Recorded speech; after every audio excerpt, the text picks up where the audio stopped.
If you want access to bonus episodes, reading lists for every series of Empire, a chat community, discounts for all the books mentioned in the week's podcast, ad-free listening, and a weekly newsletter, sign up to Empire Club at www.empirepoduk.com.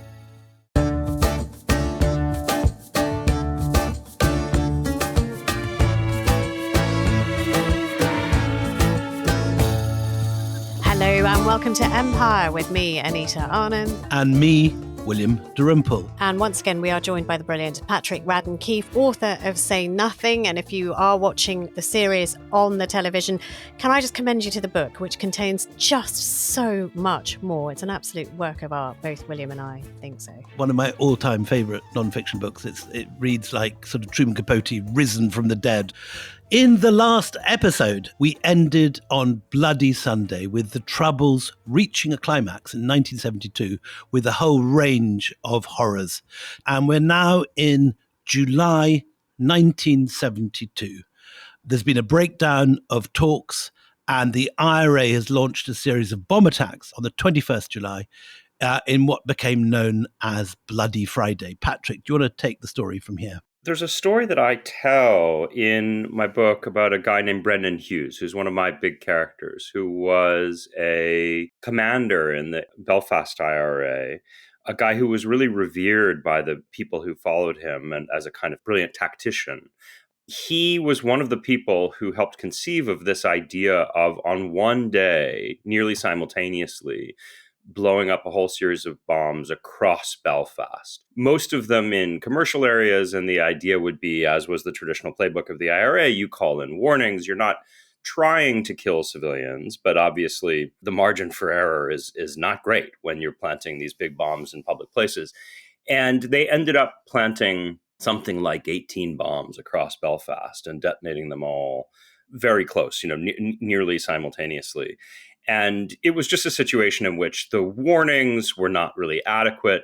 You had a scenario where, because you have the bombs in all these different places, people would run out of one place for fear of being bombed and into the blast radius of another bomb.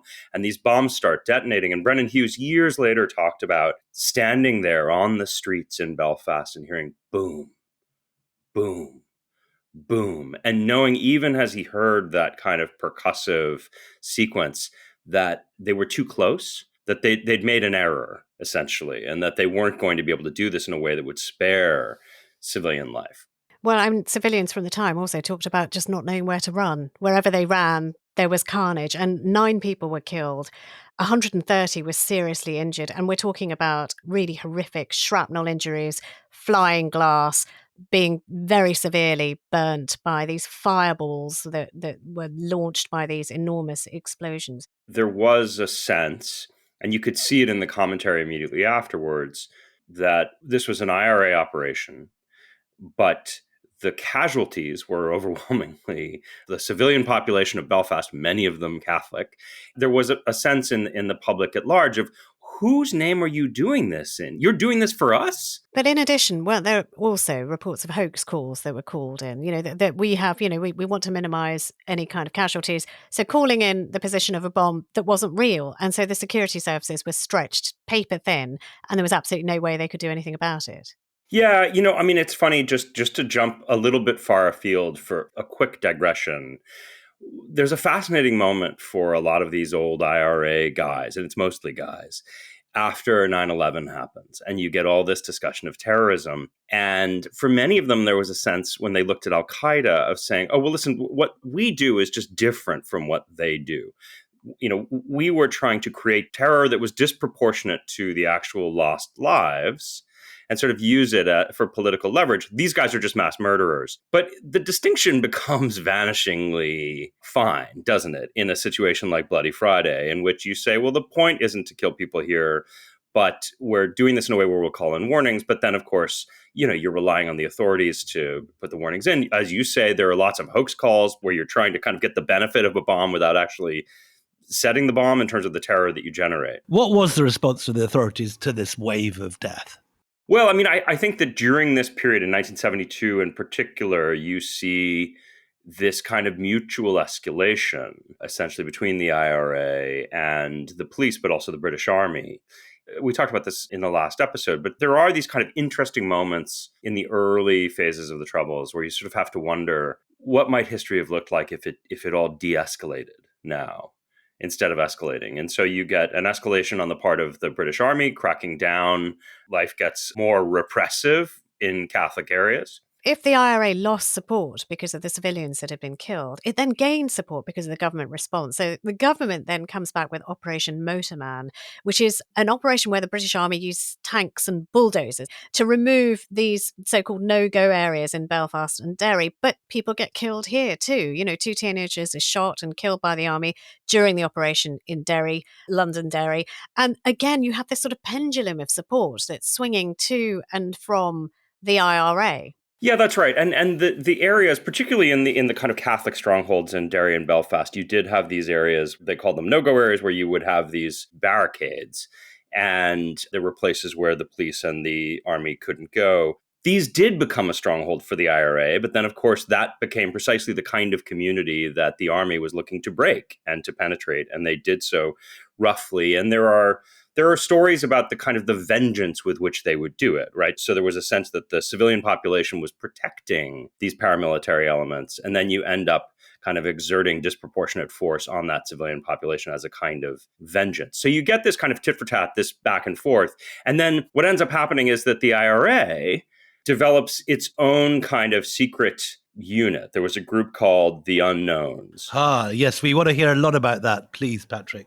And particularly Dollars Price, who we've met already. She joins that group, doesn't she? And it's under Gerry Adams. So Gerry Adams, who, as we have said, denies that he was ever in the IRA, but as I laid out in my book and how, as many others have indicated over the years, Adams, in fact, did play a role in the IRA, a very important one in those early years. And you end up with this unit of IRA members that is highly secretive, even within the IRA. It's called the Unknowns. And it's sort of the black bag job, the kind of wet work group that reported to Gerry Adams, according to people who were in it, and would go out and engage in some of the more exotic things that the IRA did. One of them was forced disappearances. And then another was, at a certain point, they start looking at, well, what if we bomb London? What if we stop bombing Belfast as much and turn our sights on London? Just to clarify one point, it's a horrible thing, but wet work is called wet work because of the blood that is wet, that it is going to be sort of a splatter job. And that's why these things are called wet work. But the other thing about the Unknowns is that you talked about this before. The IRA had set themselves up as almost like a British Army regiment, with a hierarchy. But the Unknowns was a much more modern guerrilla type of warfare that you didn't know. One cell did not necessarily know who was in charge of the other cell. And so if one lot got picked up, another lot could carry on with impunity. Where was the idea for this coming from, Patrick? Were they looking to the PLO or kind of Algiers, or where were they looking for this? Yeah, they were absolutely studying kind of paramilitary resistance movements in other anti-colonial contexts. There's a sense that there is a kind of pan-national, anti-imperial resistance moment happening in the 1970s. And so they drew inspiration from others. But the thing I should say, just to pick up on something Anita mentioned earlier, there's this parallelism that happens, this kind of constant upping of the ante. And so indeed, the British Army also had its own wet work squad. So there was a group that had different names at different times. At times it was called the MRF, but basically where you had a small plainclothes unit of the British Army, which was going out into the community. You had people masquerading as civilians, but in fact, they were armed and in some cases operating in these sort of shoot to kill operations where they go out and they have a target in mind and they'll start shooting on the streets. And there's no sense of accountability or chain of command or any of that, any of the sort of transparency that you would expect of an army on the streets of a British city. Which will later make things like, the Good Friday Agreement, which we are going to talk about in this series, so difficult, because if you don't have a paper trail, you don't have culpability, you don't take responsibility, and things go unanswered on every side. Can I talk about one place that really fascinated me? And it's important because it is the home of a really important figure, Jean McConville, who is so pivotal in this story and embodies so much of what the Troubles meant. Divis Tower is a bunch of flats, which was quite run down, but became an absolute IRA stronghold after the kind of things like Operation Motorman and the kind of, extrajudicial killings that went on. Tell us a little bit about what did it look like to be in those flats, to live in those flats? Who lived there? So Divis Flats was a vast complex that was erected in the late 1960s. It was actually part of a kind of an urban renewal project in which they tore down a lot of these old kind of decrepit blocks in Belfast where you'd had kind of two up, two down sort of small workers' houses, and replaced them with what was supposed to be kind of a city in the sky, kind of a high-rise, massive, industrial scale place where thousands of people would live. And it was one of those funny things where, they were inspired by Le Corbusier, and there was a sort of 1960s sense of optimism when they erect this thing in the late 60s, but they did it all on the cheap. And it was in a Catholic ghetto.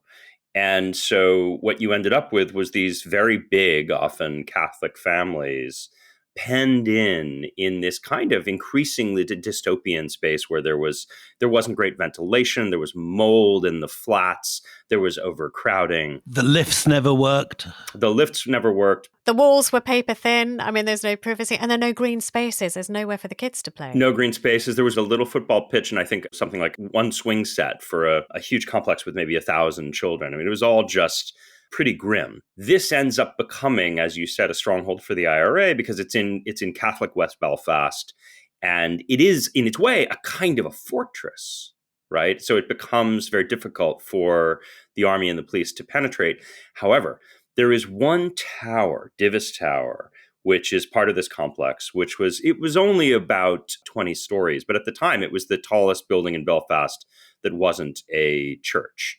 And the British Army ends up taking over the top 2 floors. And that becomes for them a kind of a sniper turret where they can look down on the whole complex. And you have these British Army guys with rifles on the roof looking down at Divis. It gets so bad that they can only get to and from this little area in the sky by helicopter because it's so dangerous for them to come in. They can't get up there, yeah. They can't go up the stairwells. Through the building, yeah. And so it's this sort of almost surreal scenario where they're getting into gunfights with IRA members down below in Divis Flats. And this pressure cooker is where Jean McConville and her large family find themselves. Now tell us about Jean McConville. It is a name that will resonate with Brits of a certain age because we will have known this story that went on for decades. Tell us about Jean, her background, and why she is so important in this story. So Jean McConville was a mother of 10 children in Belfast. She was Protestant. She was born Protestant in East Belfast near the Harland and Wolff shipyard where the Titanic had been built. She ended up marrying a Catholic man. So they were what in Belfast to this day is referred to as a mixed marriage, in that she was a Protestant, he was a Catholic. That was sort of more typical of the 1950s than it would be. I mean, it was never all that common, but there was a period of time where the tension subsided enough that you would see that more often. But by the late 60s, early 70s, in the period we're talking about, tensions had really risen, and basically the family was driven out of East Belfast because her husband, Arthur, was Catholic. And they end up in West Belfast, eventually in Divis Flats. And then her husband dies of cancer. And so she's left with these 10 children, no job, just a pension. And she's isolated in Divis Flats, and sort of doubly isolated because she's perceived as a little bit of an interloper. There are a couple of moments for Jean McConville where she refuses to sort of take part in helping hide a weapon, for instance, which was something that people in the community would often do. The gun relay they used to talk about. So, if somebody who'd fired a gun would pass it on to someone in a door, and they would then pass it to a neighbor, to a neighbor, to a neighbor who might bury it in the garden. Over the back balconies. Exactly. And it was kind of an amazing system for the IRA because you could very quickly, you'd have these sort of housewives in their aprons who would take a gun that had just been used and they could nip into the back bedroom and hand it out the window to a woman in the next flat. And that way a gun could move clear across Divis flats in a short period of time. And having someone break that chain was a big deal because it screwed everything up. It was, and seen as a kind of betrayal. And there is a story that her children tell about a night when there was one of these shootouts in Divis flats, and there was a wounded British soldier, and that Jean McConville went out and comforted him, brought him a pillow and just brought him some comfort. And that the next day when they woke up, somebody had painted the words Brit lover across their door. It's like a death sentence in this. Yeah, or at least at a minimum, a kind of a scarlet letter. Again, because this is recent history, it's just worth mentioning that things like soldier dolls existed in this period of time, where any Catholic woman who's seen to be consorting with anybody from the British Army side or from the enemy, the kind of things that we think back to revolutionary France when they shaved their heads, humiliated them, tarred and feathered them, that there is no patience for anyone who's seen as a collaborator or a tout. A tout is, now let's clarify the meanings of this. A collaborator is somebody who's just maybe going out dancing or, putting a pillow under somebody's head. A tout is something very, very different, isn't it, in the parlance of the day? Tout is really, it's interesting, going back beyond the Troubles to earlier periods in Irish history, there was a sense that the tout is almost like a kind of folk devil. The tout is the person who collaborates with the British, generally by selling or giving secrets. There's some kind of quid pro quo in which secrets are shared. Somebody becomes an informant. And it really is just the most noxious epithet in Ireland. It's the worst thing that you can call someone. I should say there's both an intense feeling of tribal loyalty and solidarity and kind of suspicion. And there is also an intense sense of occupation and a feeling that you are living under the boot of an imperial occupier, and you must maintain that kind of solidarity at all costs. And so as a consequence, you really don't want to be thought of as a tout because it's a very dangerous. But with Jean McConville, a woman who, according to her children, really all she wanted was a quiet life and wanted to keep her children out of trouble. It was just her with 10 children. She goes from being regarded with suspicion to having graffiti on her wall to then being suspected of being a tout. Now, just tell us about the events of the 7th of December, 1972. So one night, the family's at home in their flat in Divis, and not all of the children, but most of them. There's a knock on the door, and a group of intruders comes to the door. Even today, the children can't say with any confidence how many there were. It may have been 8, it may have been 12. Some of them were wearing masks. Some of them had stockings pulled, kind of women's tights pulled down over their faces. And some were just neighbors. Some were just neighbors. At least one of them had a gun. But yes, this is one of the scariest revelations for the children, is that as this group moves in, this kind of very scary group moves into their flat, some of the adults start to refer to the children by name, and they realize that these are our own neighbors. They know exactly who we are. And they say, we need to speak to your mother. We're going to take her away just for a few hours. We'll bring her back. We just want to talk to her. The children start screaming and clinging to her legs. And the group insists, and they kind of yank Jean out of there. She puts on her coat, and they yank her out. And the children never see their mother again. She never does come back in 3 hours. She completely vanishes. And she thinks she is going to come back. They let her oldest son think that she's going to be okay because they say, yeah, you can come along with her, and then stop him at the car. And then she's just bundled in, never to be seen again. Now, one of the names that will come up in the future associated with this night is Dolores Price, one of the main protagonists in this book. Tell us what we know of what she did that night, because she's going to be very important in what becomes an attack on the mainland, if you like, and the Old Bailey bombings, which will happen in a year. But on that night, we have to wait a long time to find out that she may have been involved, don't we? Yeah, nobody knew that she'd had any involvement at all for decades. But Dolores Price was a member of the Unknowns, that group that I mentioned. And one of the things that the Unknowns was involved in during this period was forced disappearances. This is a concept which is familiar from many other parts of the world, Spain, Argentina, Chile. It is a really grim thing to do, and technically it's a war crime. The idea that you kill somebody in wartime, but you don't just kill them and sort of leave them out in a way that somebody finds the body in the street. You just vanish them. You bury them in a secret grave, which means that for their family and their loved ones, there's this terrible life sentence of grief. Yeah, life sentence of grief, but also of uncertainty, right? There's a kind of purgatory in which you don't know. There's no closure. Yeah. There's no closure. And in a very Catholic culture, you know that they're not buried in consecrated ground. You have no grave that you can go and pray at. So Jean McConville vanishes. Dolores Price, in her duties in the unknowns, and again, we wouldn't know any of this in a kind of public way for decades, until decades later. But as a young woman, she and her sister had the responsibility of sometimes driving these people who were going to be disappeared, sort of ferrying them out of Northern Ireland and into the Republic of Ireland, and generally turned over to a team of gunmen, a kind of a local unit of people who would be the executioners. Now, when we last met the Price sisters in the previous episode, they were very much going on peace marches and initially were not into violence. But we saw in the last episode that they, in the course of the rioting and as things get worse, that they give up on nonviolent resistance and, like their parents before them, decide to take up the gun and offer themselves to the IRA.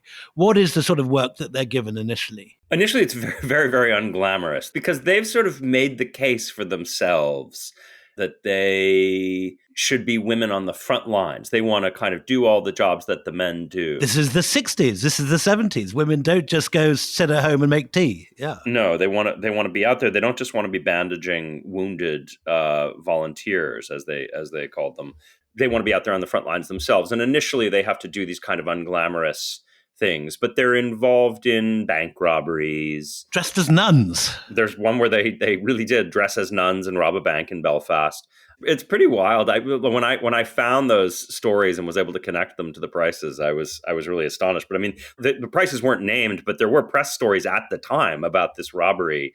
And, there was a kind of spectacular operation in which one of the IRA members, who was a friend of theirs, was in a hospital because I think he had to get his appendix out or something. He'd been in prison and then he was moved to the hospital, and they kind of busted into the hospital in wigs and with guns and broke him out on a hospital bed. I mean, on a hospital gurney. On a wheelie. I mean, yeah. It's sort of like Keystone Cop kind of stuff, and there is a sort of a glamour to it, and then also an innocence to it, because they're robbing banks, but they're not hurting people. They're breaking somebody out of prison. There's a certain sort of heroic aspect of it. But in 1973, Dolores, really, you can see her trajectory has moved really fast, because she comes up with the plan, or partly comes up with the plan, to have bombings in London and the Old Bailey in particular.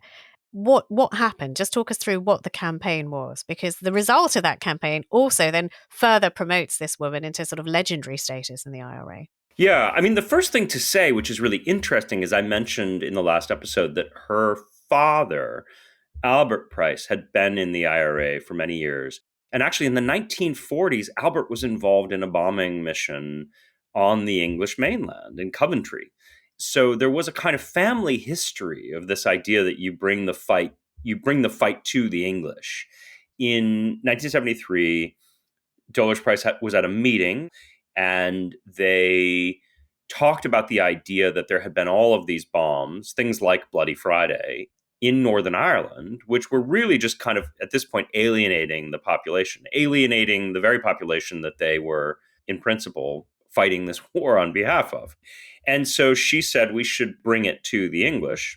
And they planned a very audacious operation in which they would have these huge car bombs, which would get brought over on the ferry.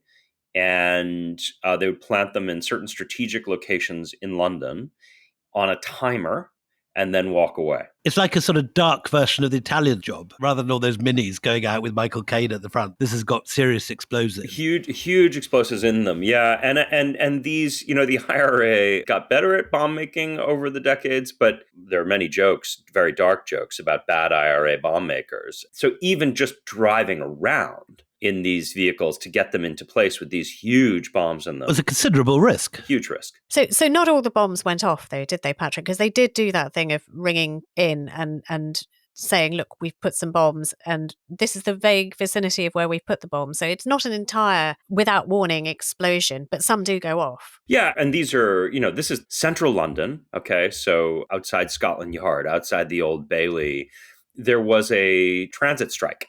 So there were loads and loads of cars on the street, more than there normally would have been because people weren't taking buses and so forth. And also, I think it's important to remember that this is 1973. There hasn't been real bombing on the British mainland since the Blitz. And so people are just they're not conditioned to the idea in a way that they later would be. So, for instance, when people hear that there's a car bomb, one of the things that happens in the surrounding office buildings is everybody goes over and presses their face up against the glass of their offices to look out, and the police down below are saying, get away from the window, because obviously if there's a blast, you'll get shrapnel. And 2 of these bombs end up going off. Nobody is killed, but it's something like 130 people are wounded, some of them very badly. There's one man who dies of a heart attack, though it was later established that the heart attack had actually started before the bombing. And the interesting thing is that the plan that the bombers had was that they had a long lead time on these bombs and that they would all be back in Ireland by the time they detonated. But there had been a tip-off, there had been a tout. And so this tip ends up coming in, and word goes to Heathrow Airport that there's a team of IRA bombers trying to leave. And so they start stopping anyone who's Irish. There's an amazing moment where there's a message that goes out along the wires, and the message is close England. We need to close all the ports of entry because these bombers are trying to escape.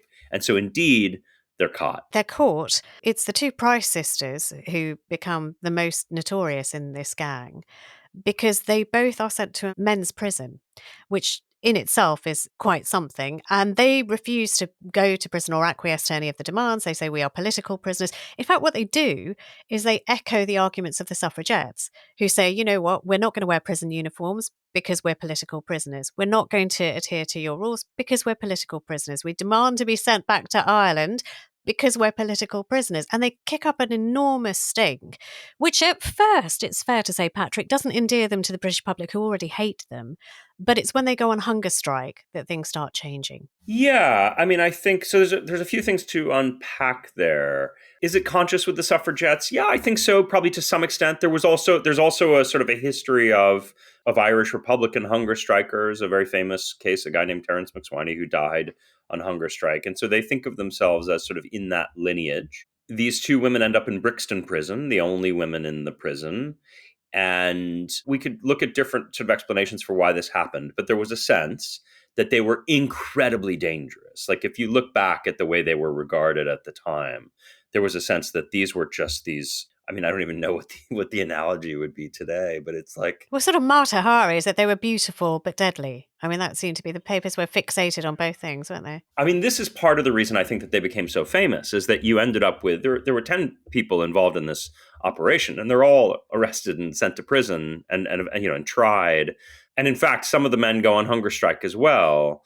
But it is these 2 sisters who are beautiful and kind of impetuous and charismatic, and they sort of really knew how to, at their trial every day, they had a different outfit and their hair was just so, and the press is following all of this. They're very much of their period. I mean, this is the same period, we have glamorous Palestinian women taking over airliners and looking $1 million while doing it. Yes, there's absolutely a kind of terrorist chic thing going on, but then also this sort of interesting thing, particularly in the English press at the time, where there's a sort of sexualized fetishization of these women and these kind of crazy, surely apocryphal stories about they were these 2 kind of leggy young terrorists in the streets of Belfast, barely out of high school. One of the stories, talked about how it didn't even make any anatomical sense, but it was like a kind of with like a Kalashnikov stashed down her bell-bottom trouser leg, or just kind of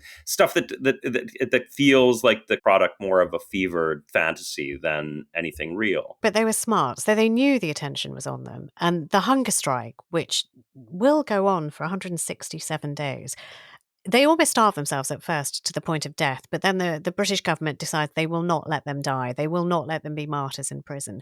And again, very much in the suffragette mold, this horrific system of force feeding is imposed upon them. And that is, I mean, anyone who knows their suffragette history will know this is tubes being forced down the throat into the stomach, and there's horrible sort of stuff being pumped in. I mean, suffragettes described it as akin to being raped every time it was done, a bodily violation. And it's actually some of the same equipment, isn't it? There's wooden mouthpieces that were last used on the suffragettes. Yes. And if you're backing up and looking at the broader history of these kind of tactics, part of what's so interesting is that the Price sisters regarded this as a situation in which it was a contest of wills, essentially, between them and Downing Street. It was really a question of who would blink first. And so initially they start to starve themselves. They're absolutely ready to die. They're kind of looking forward to it. There's a crazy interview. There are interviews with their parents where initially they're kind of close to death, and their parents effectively say,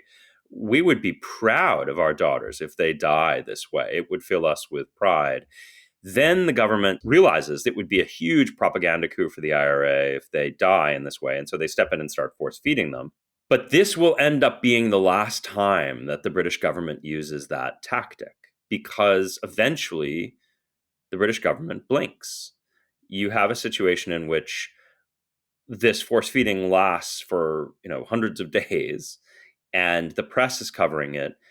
Medical ethicists start to say, is this a kind of torture? Should doctors really be doing this, violating the will of these young women? The Price sisters are these very articulate advocates of their own point of view. They're writing letters, their word is kind of getting out. There are interviews being given. They're kind of telling the world, don't do this to us. We don't want this. You are kind of violating our personal sense of sovereignty. And eventually the British medical establishment kind of rebels and says, we don't want to do this anymore. We'll have no part in this. We'll have no part in it. For me, I mean, what's so fascinating is I had never heard of the Price sisters when I started work on my book, but I did know all about Bobby Sands and the 10 hunger strikers who died a decade later.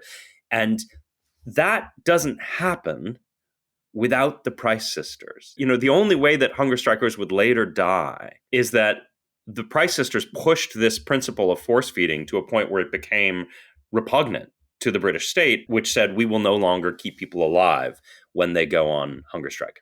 Well, with the Price sisters winning that particular battle and being transferred to prison in Northern Ireland in Armagh, let's take a break and we'll come back with the name that you've just mentioned, Bobby Sands, because again, a huge, huge chapter in the Troubles. Join us then.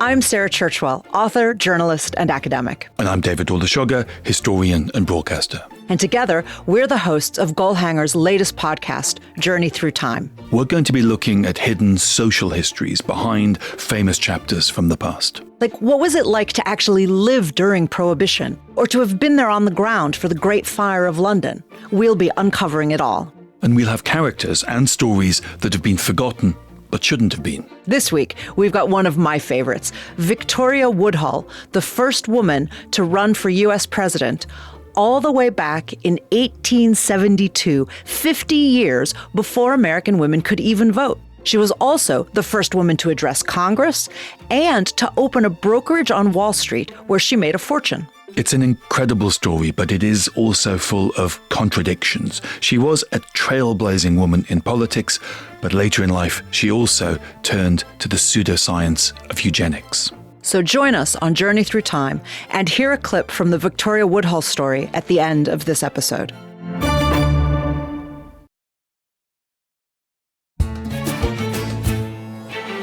Welcome back. So, Patrick, you were talking about Bobby Sands. Remind us who Bobby Sands was and why his hunger strike was so very powerful. You end up in a situation in which you have many, many people, Republican activists, who are imprisoned in Northern Ireland, some of them for very long periods of time. They essentially regard themselves as political prisoners, but the state is treating them as criminals. You remember, eventually the Thatcher government comes in. Margaret Thatcher had a famous quote where she said, crime is crime is crime. There's no such thing as a political bombing. It's just a bombing. And you have increasingly organization by Republican activists and IRA members inside this prison. There was a kind of a prison complex, initially known as Long Kesh and then the Maze, where people are organizing And there's a sequence of protests. You may recall there were the no wash protest and then the dirty protest. The dirty protest was smearing excrement on the walls and just absolutely refusing to let anyone in to clean it. An expression of, we have no respect for this place, your law, or why we're here. The so-called blanket protests meant that they would wrap themselves in blankets rather than wear the prison uniform, because what part of what they were saying is, listen, we don't even respect the premise on which we are locked up here. And this becomes this kind of escalating battle with prison authorities and with the British state. And eventually it culminates in a hunger strike. And one of the very first hunger strikers is the guy you mentioned earlier, isn't it? Brendan Hughes. There are two hunger strikes during this period. There's a first one, which is unsuccessful. And that one is led by Brendan Hughes, the guy who had been, one of the key architects of Bloody Friday, a very close ally of Gerry Adams, a friend of Dolar's Price. And I write about this at some length in my book. But what happens in that one is that the hunger strikers, him and a handful of other men, they all start at the same time. And there's a kind of devastating moment where, if you can imagine, there's a sense of esprit de corps among the strikers. They're all declining, but they share this incredible bond. And there was one of these men who eventually is slipping towards a coma. And he says to Brendan Hughes in a moment of weakness, "Don't let me die." And Brendan Hughes ends up calling off the strike because he doesn't want to see this guy be the first one of them to die. So in that sense, he blinks first on this occasion. He blinks first, so he blinks. And again, nobody's coming in to force feed them because the Price sisters have created a situation in which the British government will no longer do that. You can't force feed. But Bobby Sands doesn't stop. Bobby Sands is 66 days on hunger strike. But in the meantime, also, does he get elected in this time as well while he's in prison and on hunger strike? Tell us what happens there. It's strange to think because we're still just in the early 1980s, but this is kind of the beginning of the end of the Troubles. I mean, you still have another 2 decades of violence before the Good Friday Agreement. But what happens is that there is a second hunger strike after the first botched hunger strike. This one led by Bobby Sands, who was an IRA member, but a kind of sensitive soul, a guy who was sort of artistically inclined. Had read Mahatma Gandhi, hadn't he? He was very... Indeed, and was extremely well liked and a very resolute figure. And he and 9 other men end up going on hunger strike. And he will ultimately be the first to die in the name that everybody recalls today, the most famous of the Irish hunger strikers, in some ways the most famous martyr of the Troubles. But I think it's also really significant that during this period, there is a parliamentary seat that opens up and a decision is made to run Bobby Sands, not just an imprisoned IRA member, but an imprisoned IRA member who's on hunger strike, as a candidate. And he wins the seat. And it becomes this kind of spectacular publicity coup for the Republican movement. And I think also the moment in which there's a recognition that, gosh, we can't really bomb our way to victory here. Like, it's going to be very hard to fight the British into the sea. And we might end up killing so many of our own people on the way to doing that it would be very hard to have any sense of a kind of political mandate in our own core constituency if we do it that way. However, peaceful protest, a hunger strike, running a candidate for political office turns out to be massively popular.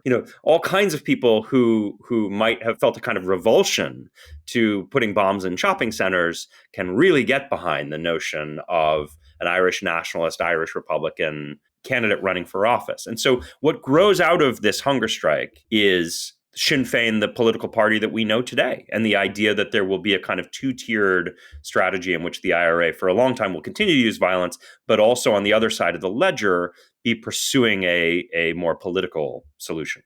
And it isn't just Bobby Sands that dies. 9 of them successively die with horrible frequency. One by one. Which just sort of appalls the whole of Northern Ireland and makes the British political class look within what they're doing wrong. It looks terrible abroad.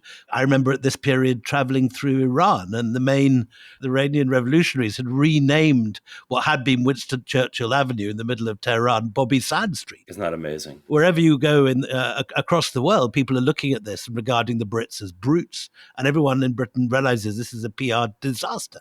But it's also opened the door, as Patrick was saying, to, sort of a political avenue for Sinn Féin. And one of the first and the most prominent to step through that doorway and onto that avenue is Gerry Adams. Because after Bobby Sands has won this seat while on hunger strike, Gerry Adams enters the fray and is elected as president of Sinn Féin.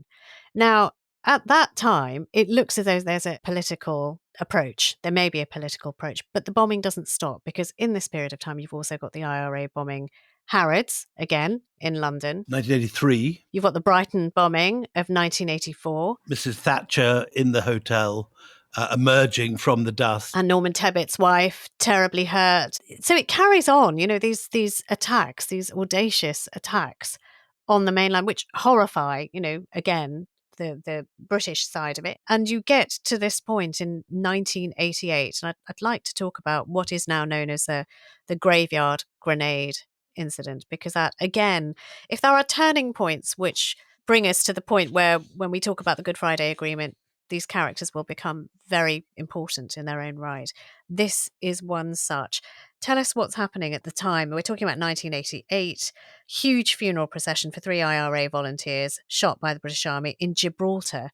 Again, anyone who's sort of my age and was sort of growing up in the 80s will remember this really well, because it was such an enormous case. It was in the news all the time. Brilliant reporting by Ian Jack, I remember at the time. Yeah, a man in a dark anorak hurls a grenade into the middle of the mourners by the graveside for these 3 IRA volunteers. And there is carnage. I mean, just take it from there, Patrick. What happens? Yeah, I mean, you have this kind of incredible, almost like something out of Greek tragedy, just this sequence of violent events that, each domino kind of leading to the next. But first, this botched operation of some description in Gibraltar, where British powers end up kind of using a shoot to kill rationale, killing these 3 IRA members who were there before they can do anything. And then those 3 IRA members are flown back to Belfast. There's a huge sense of agitation, kind of public agitation, that the shoot to kill tactic, shoot somebody before they do anything wrong, just because you suspect that they might. What exactly they were planning and how imminent it was and how precise the intelligence was, all of that has been a matter of fierce dispute in the decades since. Wow, there was a massive documentary. Do you remember Death on the Rock? I think one of my predecessors at the BBC, Jonathan Dimbleby, was the person who presented it. But it was seismic, the allegations that there is a shoot-to-kill policy, that, we ask questions and investigate later, but we shoot first. It was a huge televisual journalistic event, apart from anything else. Yeah, I mean, it was a little bit funny to me that at that stage, you're sort of well into the 80s at this point, because there had absolutely been a shoot-to-kill policy of one sort or another, maybe a more informal shoot-to-kill policy, going back into the early 70s, and that there are other cases in which you do get situations in which people are kind of shooting first and asking questions later. Including chasing Brendan Hughes through the streets of Belfast. Including chasing Brendan Hughes, shooting at Brendan Hughes in the street. But you get these 3 bodies flown back to Belfast. Tensions could not be higher. It's a huge Republican funeral at Milltown Cemetery, which is a big Republican cemetery in West Belfast. Gerry Adams is there by the 3 graves. People are delivering their orations by the graves. And then suddenly there's a bang and another bang, and everybody's panicking. And there are grenades being thrown into the midst of this huge crowd. And it emerges that there is a gunman on the fringes of this funeral who is armed with grenades and a handgun and is shooting into the crowd. It's fascinating. There is footage of this. It's a wild moment if you think about it, because on the one hand, he's armed. On the other hand, it's one guy. And what happens is you see many of the men in this crowd start to converge on him. And they basically sort of chase him down and beat him up, but not before he's actually killed several people. He kills 3 and wounds 60, I think. Is he trying to kill Gerry Adams? Is that his target? Is that why he's attacking the funeral? He talked about it later. I mean, he was a Ulster Defence Association, UDA. Yeah, he was a loyalist, and he would have. I do think that Gerry Adams was one of his intended targets, and indeed, Adams is there, and you can see there's video of it at the time of Adams actually, showing some kind of leadership, and in that moment, grabbing the megaphone, trying to get everybody to be calm, because there's also just the danger of a stampede. But you end up with a second funeral a week later, so you can imagine tensions were very, very high for the first one. We should introduce an important character at this point. Alec Reid, yes. Father Alec Reid, the man telling the prayers. There was a priest named Father Alec Reid who was a just completely fascinating figure. He was a priest from West Belfast, a beloved local guy, but a kind of sort of a canny operator, somebody who was talking to everybody behind the scenes, someone who was very close with Adams. And Adams, we should say, is someone who says the rosary every night. He's a very church-going Catholic. An ardent Catholic, yeah. I can't say today. Perhaps he is. I have less insight into it, but certainly at the time, and when Adams was locked up, he was somebody who struck the people he was locked up with as particularly religious. Adams develops a relationship with this priest. Father Alec Reid, I think, on the one hand, was clearly quite sympathetic to the nationalist position and the Republican cause, but had issues with the tactics employed and wanted to kind of gently steer this movement toward peace. And so he starts this very delicate process of speaking with Adams and the IRA leadership, also speaking with John Hume of the more moderate SDLP. It was always going to be a situation in which the peace process was going to have all these different Republicans, but you also have the SDLP, and you've got to think about the Unionists, but you're also thinking about the English government in London and the Irish government in Dublin and the church, which was another kind of big institutional player in all of this. So all this bizarrely culminates at this moment. So Alec Reid is actually in the graveyard. Yeah, it's one of these amazing little moments in history. If you scripted it in a movie, it would feel too convenient. But Alec Reid has in his pocket the morning of this second big funeral, when the men who got killed in the graveyard were being buried. He has a kind of preliminary outline of what a peace process might look like that has come from Adams to him. So he's got these papers in his pocket, which Adams has handed to him at the funeral. Yes, and his plan is to deliver these to John Hume. And you get another massive funeral and a procession through the streets of West Belfast toward the graveyard. And in the midst of all of this, there are 2 British soldiers who are off duty. This is like somewhat controversial. There are theories about what might have been happening with these guys. But so far as we know, these 2 young guys are off duty. They're in a car driving around in Belfast. They take a wrong turn, and suddenly they find themselves in the midst of this huge, slow-moving funeral procession. And they try and get out of there. They try and reverse. Again, there's footage of this. It's really amazing to see. And the people kind of swarm around this vehicle. And the soldiers panic because, for them, they're sort of in bandit country already in West Belfast. And then there's this huge group of people surrounding them.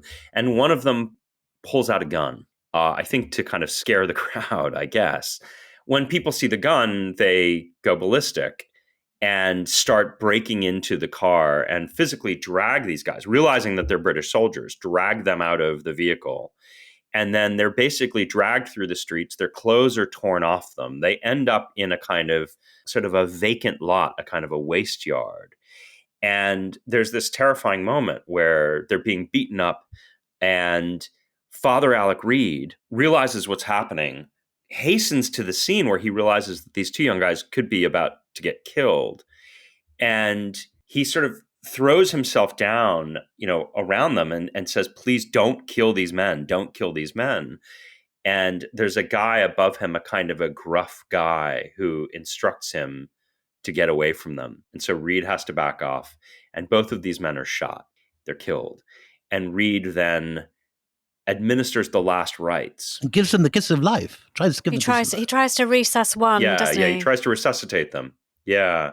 And then administers the last rites. And then there's this moment where the whole thing, at least to me, the whole thing kind of stops. And a photographer takes a picture of one of the men lying kind of naked, splayed, with his arms on either side, and Reed, who's been trying to give him mouth to mouth, and is sort of hunched over this priest in black. And Reed looks up, and he has the man's blood smeared on his lips.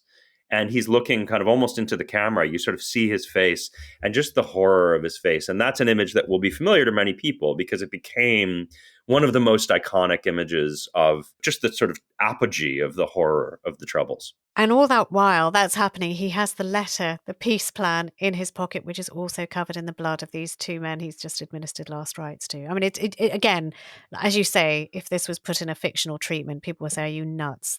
Nobody's going to believe this.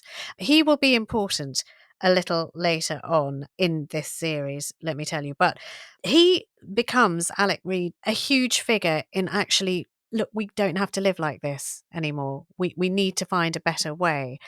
And he has a great deal of respect from the public. And so he starts getting traction in a way that political leaders in the past have not. He does, yeah. But I think that there's also, I would argue, to give credit to Gerry Adams where it is due, that there's a recognition by Adams quite early on, maybe even during that hunger strike, that this war is not going to end in a military victory. It's going to end in some kind of political settlement. So you get the birth of what this strategy that became known as the Armalite and the ballot box, the idea that this was very maddening for some people during this period, but this long period of time in which you had, on the one hand, Sinn Féin running candidates for political office, saying that it was separate from the IRA, and that it was pursuing a kind of political trajectory in which to create a united Ireland. And on the other hand, a continued bombing campaign, a continued campaign of bombing and political violence by the IRA. But it has planted the seeds of peace, and it will take, this is 1988 we're talking about, it will take a decade for those seeds to grow into something meaningful. Will you come back and we'll carry on talking about this, Patrick? Thank you so very much. And that's it from today. If you've enjoyed listening to us on this, remember, if you're a member of our club, you get to hear the whole mini-series in one go. empirepoduk.com. empirepoduk.com is where you can go. You get early access to that. You also get tickets for live shows, and we've got one coming up touring around the country. So, if you'd like to come, we'd love to see you. empirepoduk.com is where to go. Thank you so much for listening to Empire. Whichever platform you've been listening to us on, just tap the follow button at the top of our page, and that way you stay up to date when we drop the next episode and we continue the story of the Troubles. Next time, we're going to be uncovering what really happened to Jean McConville and how it took decades for her family to find out the truth. But for now, it's goodbye from me, Anita Anand. And goodbye from me, William Dalrymple.